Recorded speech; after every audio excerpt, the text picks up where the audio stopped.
Hey guys, happy 4th of July weekend from sunny California. Last year marks the 10th year this Brit has been living in the US, and I love America. I'm glad they don't kick me out like they kicked out my ancestors, but there you go.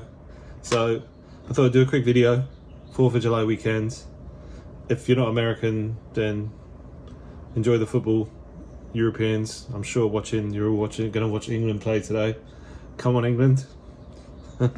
Let's do this. Right, quick one. I've just been building this for a friend of mine. It's the Hasegawa 1200 Space Shuttle kit. I thought this was kind of a nice little tie-in to Independence Day.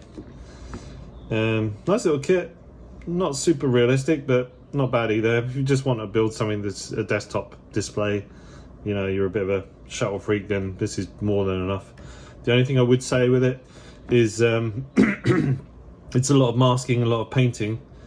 So if you're really not very good at masking and painting, this probably isn't a kit for you. You don't get a lot of decals with it in terms of like markings for all the line work and all this kind of grey stuff around here and all that whatnot, and all the nose cone. It is molded in black and white, so you get a black piece on the bottom, but it's really not very accurate. So to even come close to a realistic looking finished model, you do have to do a lot of technical masking and spray work. So just a heads up on that. So this is where I'm at with it. Sits on top of there, like that. Like I said, all of this, you can see all this black line work, that's all got to be masked. So you can see the tail, all that. They don't give you decals for that.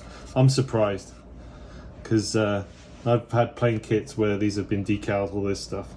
I'm assuming because it's such a simple kit with not that many parts, that they decided to make that extra bit of work for the model maker by getting you practicing your spraying and your masking. So he pops off there like that. You can see from the rocket boosters, this comes in 2 pieces, so literally that's a 6-piece build. Really isn't much at all. Very good actually. I like the fact that they did that.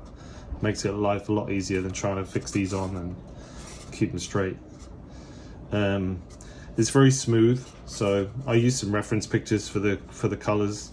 You'll see that some of these are actually slightly different than the ones you see at the Kennedy Space Center over there, because when they've repainted them and renovated them to put on display, they've kind of given them a bit more of a solid paint scheme, which I quite liked, so I went with that. The main gas tank is smooth. If you look at the original one, it's actually textured like a kind of hammered finish, big cast metal hammered finish. So what I did was, to achieve that, I don't know if you can see that, is I used Mr. Surfacer 500. Yeah, dirty old shower of that. And literally just like you would if you were using it. I don't know if you've ever used it on a tank to get the textured hammer finish on a tank turret. Same thing, just use an old coarse brush and literally just smash it on with a brush, and you'll see, and then let it dry, and then you get that nice textured finish. And of course then when you spray over it, when you finish that, you give it a little soft sand down with something like a 4000 grit, and you get this nice kind of semi rough but still smooth finish. It's very nice. So yeah, you can see lots of masking to do these black lines and everything. Yeah, it's pretty. I mean, this isn't finished yet, nearly there. Some more detailing to do. It's like I said, it's a desktop. I'll show you the bottom of that actually. It's a desktop display. My friend's a bit of a space shuttle nut, so he just wanted something, so I'm going to give him something. We chose the Atlantis he's got a load of memorabilia from the Endeavour and the other shuttles, the Enterprise, whatnot. So we decided on the Atlantis because he doesn't have one of those. It does give you decals for all the different shuttles, for three or four different shuttles. I can't remember, 3 I think. Again, very simple, real simple build. You do get a laboratory that goes inside these, but if you're going, and you get an option to put it on its wheels. So if you don't want to have it on the rockets, you can have it on its wheels, landing gear down. And it means if you have it landing gear down, you can have these that open and close and have these. So you get an option for 2 builds, obviously.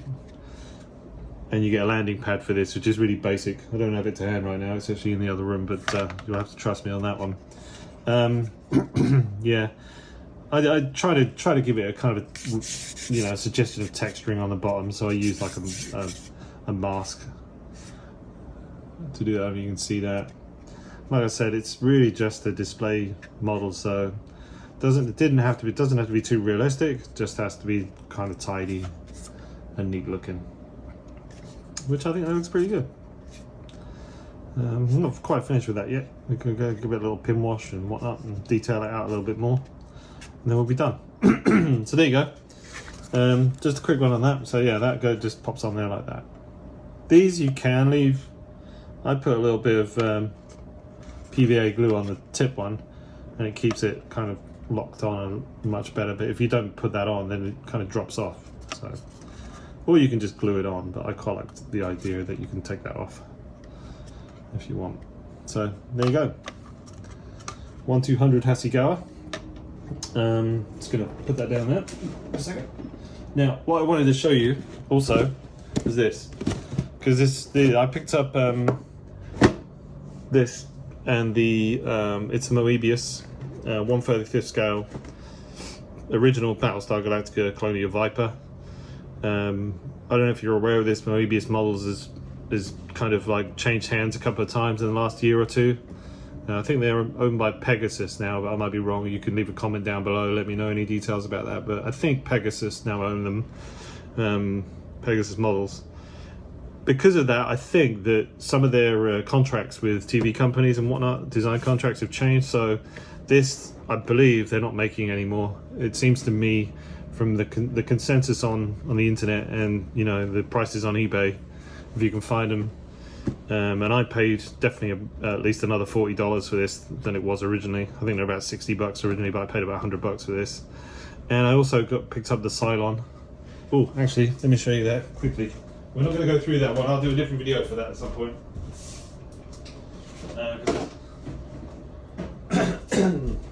Because it's a monster. But yeah, there's the Cylon kit as well. Can hardly fit it in the camera because it is an absolute monster box. So it's a huge kit. Same 1/35 scale. I'll do another video for that one. But so as this fits better. Okay, so let's dive in. So first up, instructions. We'll go through those in a bit. You get a nice Ralph McQuarrie original piece of artwork, so you can put it in a frame, put it on the wall. Really, really nice that, because it's a 35th anniversary kit. So, and you get like a little discount off a book there on the back, which is really nice. Decals, we'll take a look at those in a bit as well. I undone some of these to just check them out when I got the kit. Typical Moebius plastic. Really nice, heavy duty, for a lot of detailing. You got the engine outs, engine in ports there. Landing gear, nicely detailed. You could add some more details to that, maybe some hydraulic cables or something, just to add a little touch of realism to them. But in general, they're really nice. I mean, you don't have to do too much with those. Really nice detail. Got a little guy, so you got a little pilot, fairly well proportioned.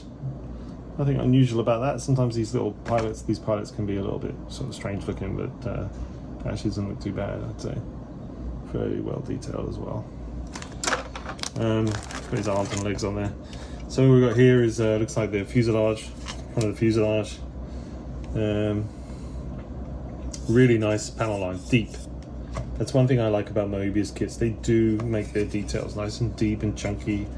So you know you can do a nice black basing effect, really bring out the details on them.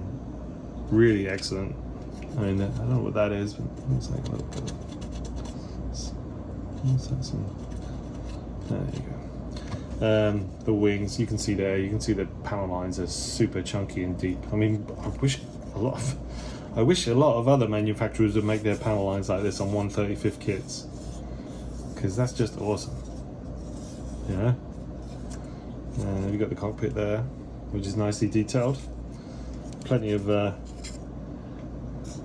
of space for cutting out some of those panels, adapting them, doing some lighting, whatever you want to do with that. But I think it's quite a decent looking cockpit. I know you can get some. I know there's a photo edge set available for this as an aftermarket, but yeah. So there you go. You can see that. Now,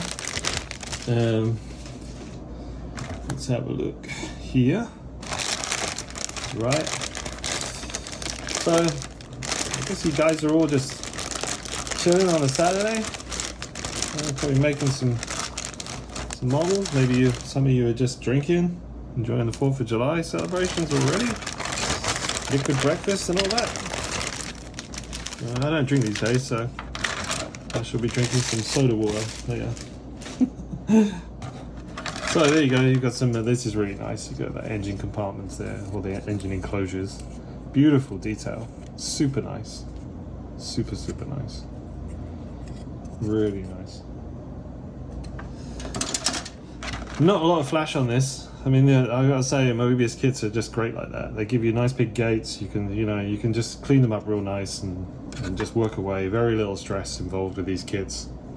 Yeah, and really, you can think about all the kind of maybe aftermarket stuff you want to do, or weathering, or you can really get stuck into that with these kind of kits. They're just so nice. I mean, it's easy build stuff, which leaves time for you can get really creative with the detailing and whatnot and weathering. I've seen some fantastic builds of this. So there's the wings. Again, really nice panel lines, really chunky details. Fantastic. Really looking forward to doing this. Nicely molded.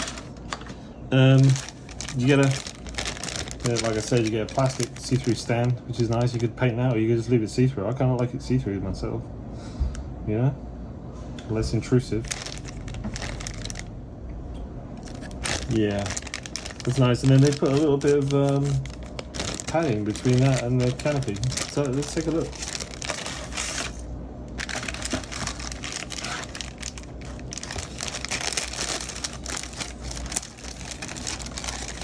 So I've seen in this, they do clear jet outlets, so you can light these, which I think is awesome. That's just fantastic. It means you can light these up and you utilize that clear plastic if you want, or you could even you could take some kind of clear color and spray them in there, or do just you can work it out. I mean, it just leaves lots of options for lighting, so it's great. Beautiful canopy, amazing raised studs down the frame. Only a one piece, which is nice because that's part of the fuselage, I think, behind or the body behind the canopy, so that gets painted white. So it means, but the thing is, I'm almost inclined to cut that off and do a two-piece, because I almost want to have the canopy open, to have a canopy open and closed scenario. So you can do that. It's possible. But yeah, very nice, very nice, very clear plastic there. Pop that back in there. Okay. On the bottom of the box, you've got like some nice pictures of the Viper, so you can use when you're painting it. So you can see what kind of ideas you get from that. And the Battlestar Galactica on the side on radar there. And a little bit of backstory. Right. So let's take a look at the decals. Put my light down there. I don't know if this light's not bright enough, I can't work it out. There you go. Right, so yeah, the decals here. I don't know if there's any aftermarket decals for this. You might be able to get some, I don't know. There's all kinds of stuff around. Some people might do it, but first off the bat, they're very thick. Well, the card is very thick. They're printed on. Yeah, there you go. Very thick. They actually look kind of thick as well on the. So that's nice actually. They're very nice. Got a little rangefinder there for the cockpit. Yeah. Very nice. Excuse me. And the Ralph Corey original art I showed you earlier. And let's take a look at the instructions. So because Moebius always do this, their instruction books, they fold them up, which is because they're good with packaging. You know, this could be like twice the size. This box could be twice the size, but they condense everything pretty well, and that includes the decal, the instructions. So first off the bat, very simple, big, bold illustrations and writing. So if you've made a Moebius kit, really they just really make these so nice for model makers of all ages. So it's this, you know, they make them simple, which is great, and the illustrations are just so easy to read. I mean, it's not a huge amount of parts anyway, so it's, you know, anybody should really be able to put this together probably in an afternoon, I'd say.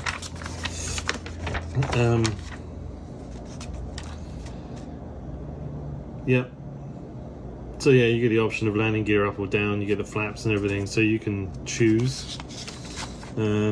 I'm undecided. I kind of want to have it down with the canopy open, you know, showing off the cockpit, maybe do some lighting inside the cockpit, and just generally, you know, have it like it's just been left open, ready. So you get like the paint and decal guide, again, very clear, very easy to read. Very easy to read for the figure. And decal guide here. I mean, they tell you the names of the colors, it's that easy. So they don't specify which manufacturer's paint you need to use, which I think is great as well in so many ways with these kind of kits. It's like everybody uses different paint, right? Mission Models, Tamiya, whatever, Mr. Hobby. So you can pick whatever you want. Nice photographic work with this, so you can really get an idea of how the finished model is going to look. So there you go. Cool. Just thought you'd like to see that before I start building it. I bought these yesterday. I like gadgets. I was in Burbank House of Hobbies, and they've got a huge amount of Mr. Hobby stuff. They're a big dealer, so hit them up. You can Google it. They're in Burbank, California. Do great mail order, but they do these. I just like gadgets, right? I've got loads of drills. Now I don't know about you, but sometimes I'm just looking for that one drill size, and I'm like, oh man. And I've got my, you know, here it is here. I've been using it yesterday with this giant. You know, I've got my big pin vise like this I use, and I'm looking for a drill bit and can't find it for looking. And I just saw these and I thought, you know what, that's great, that's perfect. An individual pin vise for each one. So they spin, they're color coded. Mr. Hobby just make all this kind of really cool stuff. 5 different sizes, color coded. Pop the one you want and away you go. I'd like them to do a double size set of these, which would be fantastic. And do some smaller bits. But They're fairly average because I do a lot of lighting work. I'm always looking for that size for opening holes for lights, and so anywhere between a 1.5 mil and a 1 mil is always good for that. And you got a 3 mil, which is kind of useful for stands, but yeah, I don't know. Just thought I'd show you. Great little set. I think it's about $10. Like I said, Burbank House of Hobbies. Hit them up. They've got loads of good stuff. That's where I got the kit from. I shop there all the time. Guys take care of me. Always got a good selection of gear. Alright, so there you go. Hope you enjoyed that. Have a great weekend. Be safe out there. Don't go on the roads. Don't do anything silly if you're going to drink. And again, happy 4th of July.